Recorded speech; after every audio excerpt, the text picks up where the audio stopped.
अस्सलाम वालेकुम, सुप्रभात। कक्षा 10 से ततारा वामिलो भाग तीसरा। हमने दूसरे भाग में यहीं से कहानी को पूर्ण तो नहीं कहूँगा पर विराम दिया था। अब यहीं से आगे कि ततारा को वामिलो मिलने आती है दरिया किनारे, पर दोनों में कोई वार्तालाप नहीं होता, निःशब्द खड़े रहते हैं।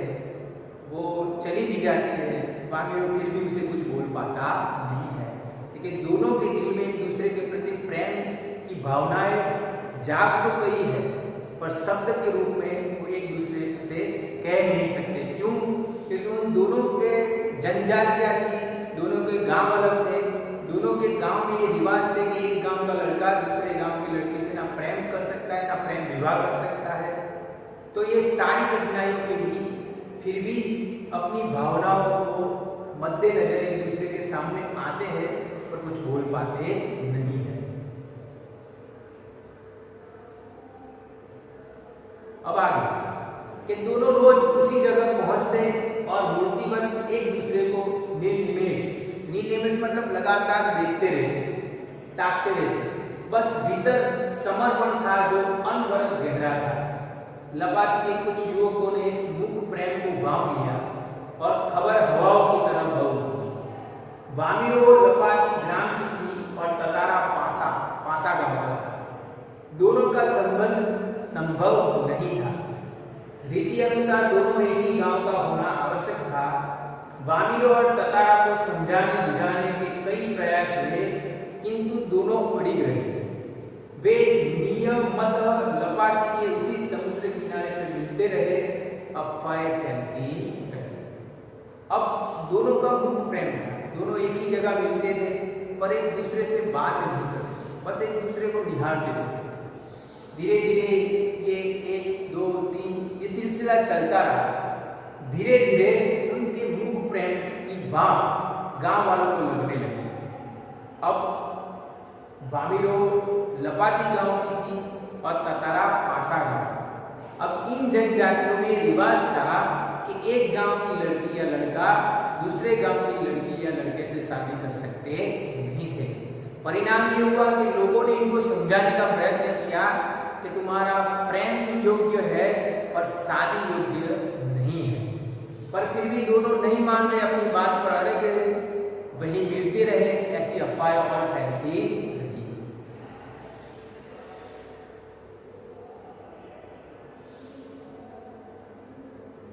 कुछ समय बाद पासा गांव में पशु पर्व का आयोजन हुआ। पासा गांव मतलब ततारा के गांव में पशु पर्व, अभी जैसे फन फेयर होते हैं, मेले होते हैं, उस समय जानवरों के मेले होते हैं, जानवरों की हरीफाई होती, ले खरीद फरोख्त होती थी। तो कुछ समय बाद पासा गांव में ततारा के गांव में पशु पर्व का आयोजन हुआ। पशु पर्व में हष्टपुष्ट पशुओं के प्रदर्शन के अतिरिक्त के सबसे सुंदर शक्तिशाली पशुओं का प्रदर्शन होता, उसकी हरीफाई होती, उनकी लड़ाइयाँ करवाते और उसकी खरीद बिक्री होती। तो अतिरिक्त पशुओं के प्रदर्शन के अतिरिक्त पशुओं से युवकों की शक्ति परीक्षा प्रतियोगिता भी होती, जैसे बुल फाइट स्पेन में आज भी चलती है। उसी तरह प्राचीन समय में जानवरों के साथ युवकों को लड़ाया जाता, उनकी शक्ति प्रदर्शन की जाती। वर्ष में एक बार सभी गांव के लोग हिस्सा लेते। कौन से गांव में? ततारा का गांव में, पासा गांव में जो पशु पर्व होता, तो द्वीप के जितने भी गांव होते उसमें भाग लेते। बाद में नृत्य, संगीत और भोजन का भी आयोजन होता। शाम से भी लोग पासा में एकत्रित होने लगे। धीरे धीरे विभिन्न कार्यक्रम शुरू हुए। ततारा का मन इन कार्यक्रमों में तनिक भी नहीं था। उसकी व्याकुला के वामिलो को ढूंढने में व्यस्त थी, क्योंकि वो प्रतीक्षा कर रहा था कि पशु पर्व में लपाती गांव से भी लोग आएंगे, तो उसमें वामिलो भी आएगी और उसका उससे मिलना होगा।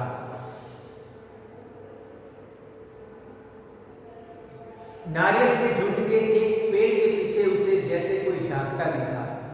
उसने थोड़ा और करीब जाकर पहचानने की चेष्टा की। वह वामिलो थी जो भयवश सामने नहीं आ रही थी, सामने आने से झिझक रही थी। उसकी आंखें तरल थी, होठ कांप रहे थे। ततारा को देखते ही वह फूट फूट कर रोने लगी। ततारा बेबल हुआ, उसने कुछ बोलते नहीं बन रहा था। रोने की आवाज लगातार ऊंची होती जा रही थी। ततारा की कर्तव्य विमूढ़ के उसे समझ ही नहीं आ रहा था कि उसका क्या कर्तव्य, उसे क्या करना चाहिए। बस ऐसे ही खड़ा देख रहा था। वामिरों के रुदन स्वरों को सुनकर उसकी माँ वहां पहुंची और दोनों को देखकर आग भूला कि जो पशु पर्व था पासा में, वहां ततारा राह तो देख ही रहा था वामिरों की।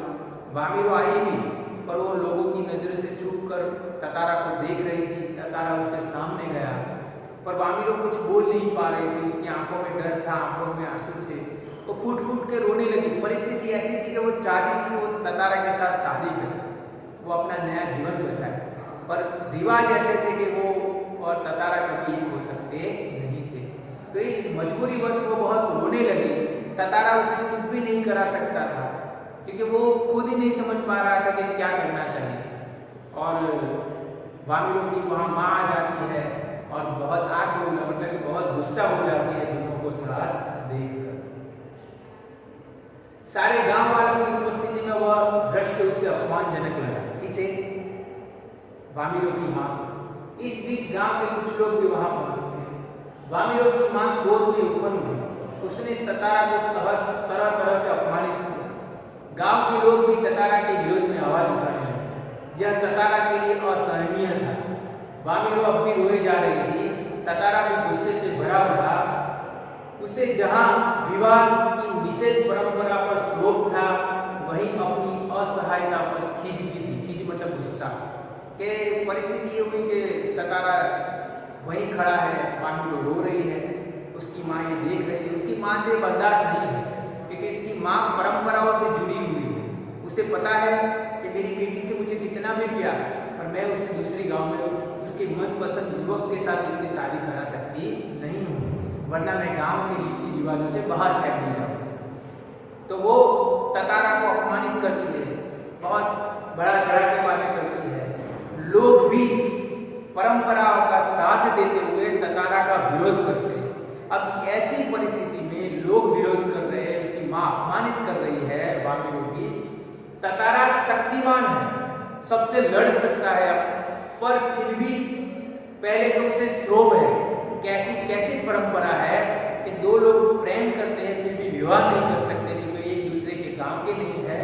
और दूसरी अपनी असहायता पर कि वो शक्तिशाली तो है, पर वो अपनी शक्ति का गलत प्रयोग करना नहीं चाहता। वो सभ्य पुरुष है, इसीलिए सबकी बातें सुन लेता है। तो दोनों परिस्थिति उसके लिए असहनीय है।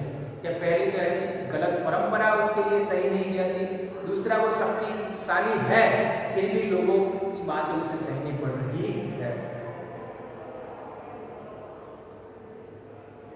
वामिरो को दुख उसे और गहरा कर रहा था। उसे मालूम ना था कि क्या कदम उठाना चाहिए। अनायास उसका हाथ तलवार की मुठ पर जा टिका। क्रोध में उसने तलवार निकाली और कुछ विचार करता रहा। क्रोध लगातार अग्नि की तरह बढ़ रहा था। लोग सहम उठे। एक सन्नाटा सा खींच गया। जब कोई राह न सूझी तो क्रोध का शमन करने के लिए उसने शक्ति भर उसे धरती में घोंप दिया और ताकत से उसे खींचने लगा। जैसे व्यक्ति खुद इतना असहाय हो जाता है तो वो गुस्सा कहीं ना कहीं किसी भी वस्तु पर निकालता है। उसी तरह ततारा वामिरो का दुख देख नहीं सकता था, उसे चुप भी नहीं करवा सकता, और इस परिस्थिति का कोई सॉल्यूशन भी नहीं था। लोगों के ताने सुन रहा था, उसकी माँ की गालियाँ सुन रहा था। वो इतना विवश होकर क्रोध से भर गया कि अचानक उसके हाथ उसकी तलवार पे जा गिरा। उसने तलवार निकाल ली और अब गुस्से का शमन करने के लिए, क्रोध कहीं तो निकालना है, वो तलवार को जमीन में दे मारता है और खींचने लगता है।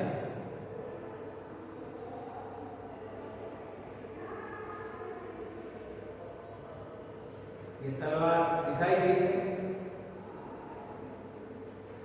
वह पसीने से नहा उठा, सब घबराए हुए थे।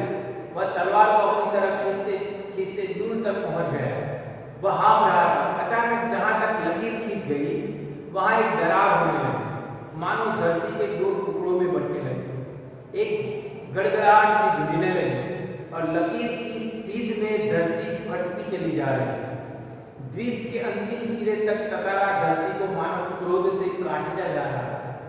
सभी भयाकुल हो उठे। लोगों ने ऐसा दृश्य की कल्पना न की थी, वे सहर उठे। ये शायद काल्पनिक बात हो सकती है, या हो सकता है कि जब उसने तलवार घोपी उसी समय धरती कब हुआ हो और द्वीप के 2 टुकड़े हो गए हो। पर जो भी हो, कहा गया है कि वो पसीने से नहा उठा। अपनी संपन्न शक्ति के साथ वो तलवार जमीन पर घोंपता हुआ काट रहा था और छोर पे जा रहा था द्वीप के। तो लोगों ने देखा कि जहां वो काट रहा था घोंप कर जमीन में, वहां जमीन के 2 टुकड़े होने लगे थे। ततारा की इस शक्ति की लोगों को कल्पना में नहीं थी और लोग सिहर उठे और द्वीप के 2 टुकड़े होने लगे। इधर वामिरो फटी हुई धरती के किनारे चिपकी हुई दौड़ पड़ी, ततारा ततारा। उसी करुण चीख मानो गड़गड़ाहट में डूब गई। ततारा दुर्भाग्यवश दूसरी तरफ था कि जो द्वीप के 2 टुकड़े हुए, एक तरफ ततारा था तो एक तरफ वामिरो थी। वामिरो ततारा को आवाज दे रही थी, पर कम नसीबी ये थी कि ततारा दूसरी तरफ था। द्वीप के अंतिम सिरे तक धरती को चाटता हुआ जैसे ही अंतिम छोर पर पहुंचा, द्वीप 2 टुकड़ों में विभक्त हो गया, पानी में अलग अलग हो गया। एक तरफ ततारा था, दूसरी तरफ वामिरो। ततारा को जैसे ही होश आया, उसने देखा कि उसकी तरफ का द्वीप समुद्र में धंसने लगा था। उसे देखा कि क्या हो रहा है, तो जो दूसरा टुकड़ा था द्वीप का, वो समुद्र में डूबने लगा था। वह छटपटाने लगा। उसने छलांग लगाकर दूसरा सिरा थामना चाहा, किंतु पकड़ ढीली पड़ गई। वो कूद कर दूसरे छोर पर जाना चाहता था, पर ऐसा कर पाया नहीं। जैसे 2 टुकड़े हो गए, एक पर ततारा रह गया और एक पर वामिरो रह गया। ततारा जिस छोर पर रहा, वो छोर समुद्र में डूबने लगा। ततारा लहूलुहान हो चुका था। वह अचेत होने लगा था। कुछ देर बाद उसे कोई होश न रहा। वह कटे हुए द्वीप के अंतिम भूखंड पर पड़ा हुआ था, जो कि दूसरे हिस्से से संयोगवश जुड़ा हुआ था। बहता हुआ ततारा कहाँ पहुंचा, बाद में उसका क्या हुआ, कोई नहीं जानता। इधर वामिरो पागल हो गई। वह हर समय ततारा को खोजती हुई उसकी जगह पहुंचती और घंटों बैठी रहती। उसने खाना पीना छोड़ दिया। परिवार से वह एक तरह से विलग हो गई। लोगों ने उसे ढूंढने की बहुत कोशिश की, पर कोई सुराग मिला नहीं।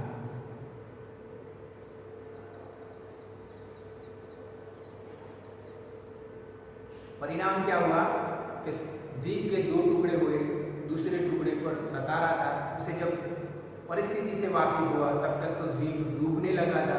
वो प्रयत्न कर रहा था कि वो दूसरे द्वीप पर पहुंचे, लहूलुहान हो गया, पर सफल नहीं हो पाया। द्वीप कहाँ समुद्र में गायब हो गया, किसी को पता चला नहीं।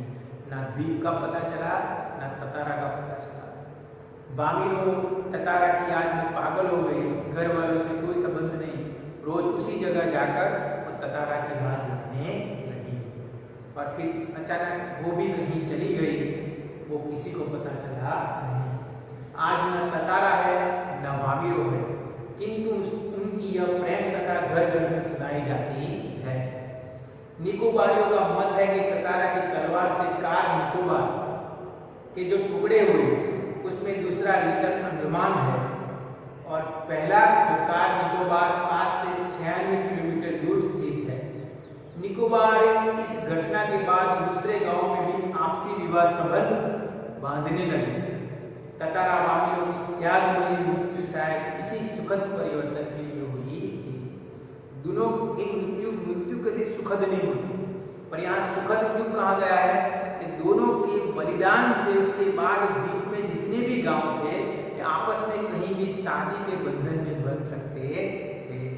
तो आज भी जो निकोबारिया है, वो यही मानते हैं कि जो कार निकोबार से 96 किलोमीटर दूर जो आखिरी अंडमान का लिटिल अंडमान टापू है, वो पहले एक थे, इन्हीं की वजह से वो अलग हुए हैं। तो पूरे पाठ को हमने विस्तार से देखा, उसकी कहानी देखी। तो आने वाले चौथे भाग में मैं आपको इसके प्रश्न के उत्तर दिखाऊंगा। धन्यवाद।